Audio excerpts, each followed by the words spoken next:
Ladies and gentlemen, you might know him best as Frank Sidebottom, but here this evening, he will be appearing once again as Magneto. Yes, it's Michael Fassbender! A lot of love for you in the square tonight, Michael. I hope you enjoy that. Why do the X-Men films attract such an enthusiastic crowd, do you think? I don't know. It was funny because I was in Peru 2 weeks ago, just briefly, and people were like, Magneto, and you sort of realize that it is sort of worldwide.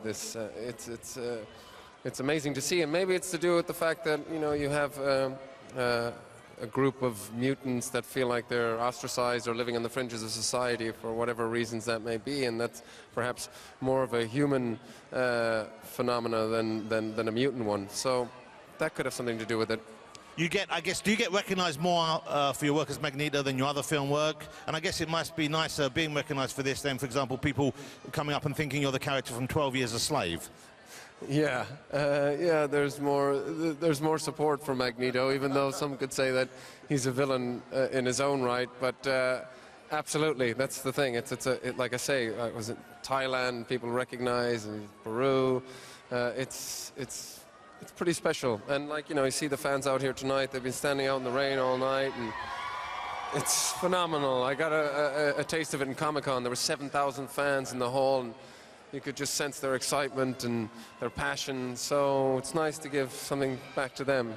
When the passionate fans spot you, is there one thing in particular they say? I know when they see Ian McKellen, often people try and block his way and say, "You shall not pass." Is there a Magneto equivalent for that? Well, it just gets a little bit embarrassing when kids want you to start moving metal around, and no matter how hard I try, the spoon doesn't bend. I know a lot of fans, a lot of people out there on the internet in particular, responded very well to the kind of bromance, the masculine friendship, but the intimacy that you shared with James McAvoy on screen last time. I asked him any chance of a kiss. He seems willing if you're game. Sometimes when we touch, the honesty's too much. I'm welling up. Okay, that's an emotional moment. You have a new helmet in this film. Yes. I believe you were involved in the design of this new helmet. I was, yeah. I sort of got together. Well, the scene kind of changed, to be honest. At one point, I was supposed to make the helmet myself, you know, with all these exotic sort of metals that I come across.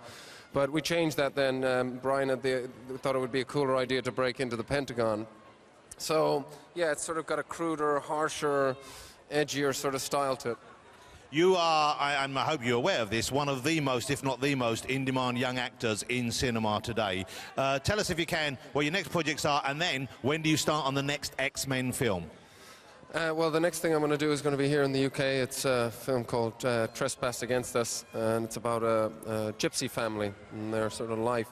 The next X-Men film, I don't know when we're going to get started, but I believe a release date has been released.